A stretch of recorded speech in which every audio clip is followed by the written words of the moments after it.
Estamos de volta para o último bloco do programa de hoje, que discute Dostoiévski e o direito. Eu quero perguntar para vocês uma questão que me angustia, principalmente como leitor, como a literatura adianta coisas. No que vocês poderiam ajudar a explicar o seguinte? Nós temos uma situação complexa, há uma judicialização da política, há um ativismo exacerbado, são fatos. Mas nós temos 1.300 faculdades de direito, 300 doutores por ano que nós formamos, temos já 100 ou 101, 102 programas de pós-graduação em direito. Temos, sei lá quantos mil livros se escrevem por ano. E de que adianta isso? Se grande parte da produção, se grande parte dos juristas dizem o direito é o que os juízes dizem que é. Se não são tantos juízes, tem 1 milhão de advogados, como fica essa relação? Como é que a literatura podia nos ajudar a falar disso?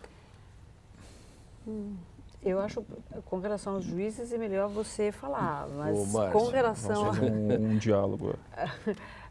Eu posso começar sobre a pergunta anterior, né? O mal-estar a partir da pouca massa crítica que os montes de mestres e doutores das nossas universidades são meio paralisados e não intervêm, né, na cena da vida pública. A partir do mal-estar da civilização, você mal-estar faz da bem, civilização intelectual, digamos. É um mal-estar no direito. Então, eu acho que uma das coisas que é uma grande entrave, eu não sei como é que vocês veem isso nas faculdades de direito, é uma certa funcionalização do funcionamento das universidades.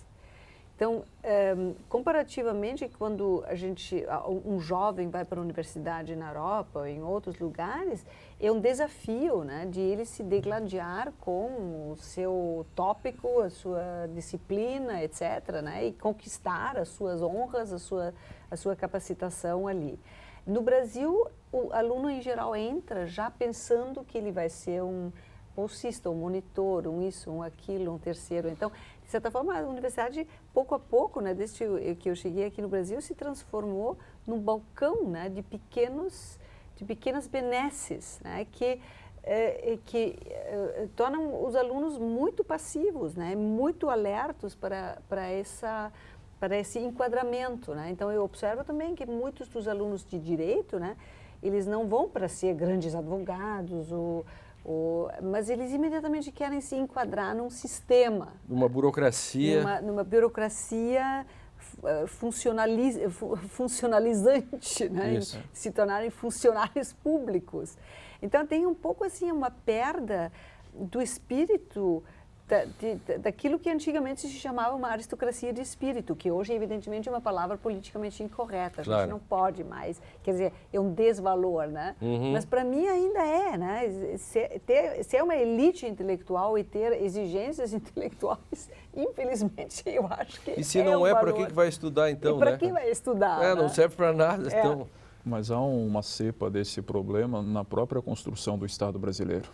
E automaticamente não se pode dissolver isso da ideia pelo qual os cursos jurídicos foram criados no Brasil. Diferente da Itália, onde você tem uma faculdade de jurisprudência, nós criamos aqui por uma ideia de preencher um gap, um hiato dentro da burocracia estatal, estamental brasileira, uma função de um técnico jurídico para prover todo o processo de independência e dotação de um critério racional a partir da proclamação da independência, que qual nós nunca conseguimos romper.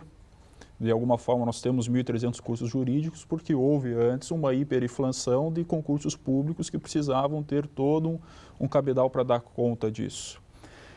Tentando, de alguma forma, transitar em alguma alternativa, professor Lênio, eu creio que o próprio Dostoiévski pode, de alguma forma, nortear isso, porque em vários livros ele trabalha sempre com a figura da adolescência, da infância como condição de pureza, que é o novo. De alguma forma, a salvação está no novo, o novo traz nova energia, não vem contaminado com esse pré-determinismo ou com esse determinismo estamental dentro do nosso contexto. Qual que é o problema central aqui? Ainda nós insistimos em interpretar o novo a partir do que nós temos como velho. O novo não é o novo e fica, de alguma forma, refém do velho, que mantém toda a estrutura, todo o status quo, todo esse estamento propriamente dito. E é o problema dos atributos, dos Eigenschaften, né?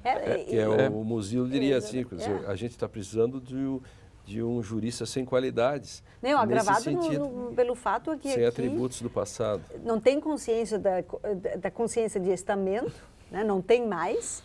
Isso é confundido com uma consciência de classe.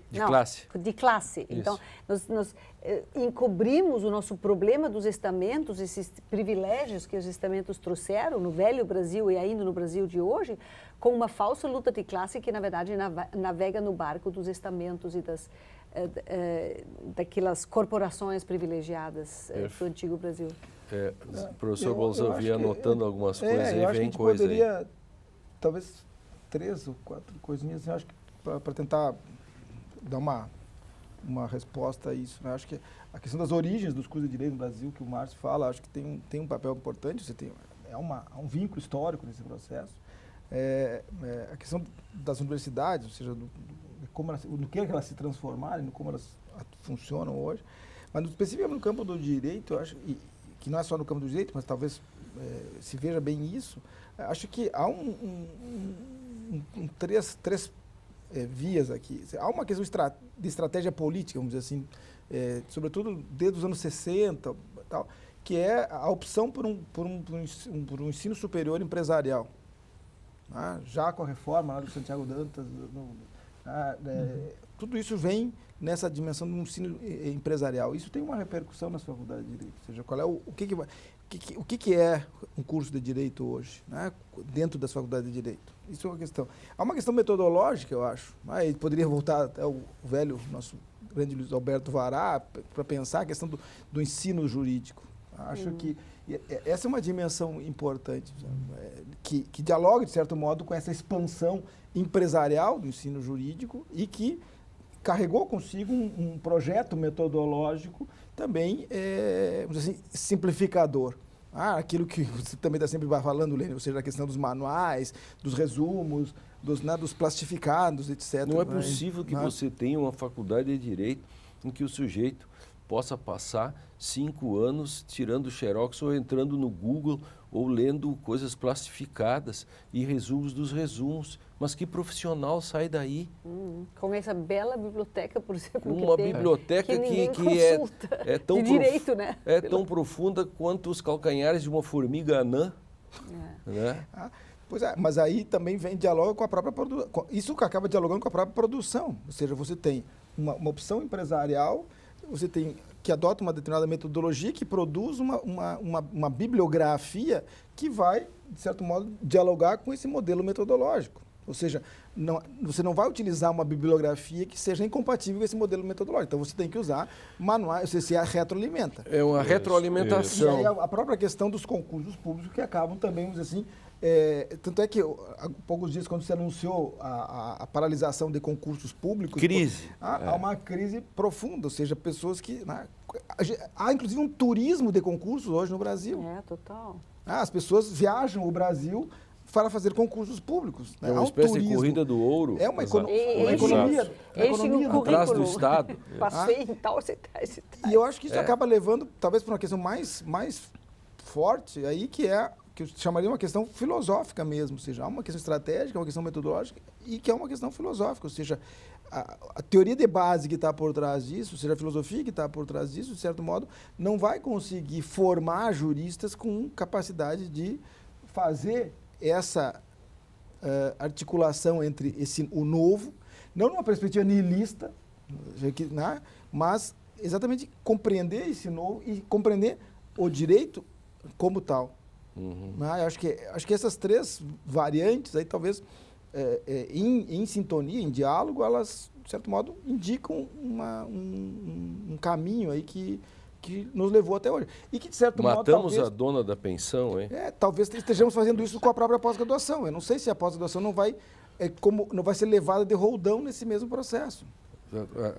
A pós-graduação não matou a dona da pensão, mas vai pagar por isso também, para pegar o personagem. Porque é quase que é crônica de uma morte anunciada, mais ou menos. Ou seja, você tem... Eu acho que o coro do direito, nesse caso, já estava negociado, né? Desde a implantação dos primeiros cursos jurídicos. O objetivo é para formar quadros para a burocracia. Esse coro do nosso Santiago, para falar da literatura e da crônica da morte anunciada, do Santiago, né? E já estava lá o bispo que gostava de comer crista de galo, quer dizer, todas essas questões, ou os autos da barca do inferno, alguns querendo embarcar antes que os outros, e o nosso Gil Vicente, tão importante para falar nisso, ou do Brandt, que fez o primeiro best-seller, né, que traduzido em não sei quantas línguas, em 1495. Naldos Loucos. Naldos Insensatos, né, que, por sinal, 1495 é o ano do avanço, quando, com Henrique VIII, o Henrique VII, VIII, já se fez a separação entre os dois corpos do rei, e até hoje nós não conseguimos entender isso, nós continuamos achando que sentença vem de sentire. Então, eu quero agradecer, sobremodo, ao nosso convidado especial, o Marcos, né, que vem lá da nossa co-irmã, que é da IMED, de Passo Fundo, e que trouxe hoje de visita, que está nos visitando a Unicinos, o professor Jacobo, lá de Perúdia, né? E quero agradecer o nosso Bolzan, do nosso programa, e também a Catherine, por essa discussão importante acerca de Dostoiévski, né? Como é o nome do personagem, esse que eu acabei de falar antes, que mata a dona da pensão, do hotel? Ou eu errei de autor? Nessa altura não importa. Só rapidamente, qual é o livro que tu acha mais importante do Dostoiévski, depois a Catherine? Rapidamente, nos 30... É difícil, mas eu diria o Crime e Castigo. Crime e Castigo. Eu também acho o Crime e Castigo é o mais conhecido, mas eu acho que os demônios mais importantes. Eu concordo com a Catherine. Nesse momento, os demônios. Neste momento, os demônios. O Direito e Literatura fica por aqui. Assista esse e outros programas no facebook.com/Direito e Literatura e no canal do YouTube, da TV e Rádio Unicinos. Não esqueça de participar, fazer sugestões. Eu espero você no nosso próximo encontro. Até mais.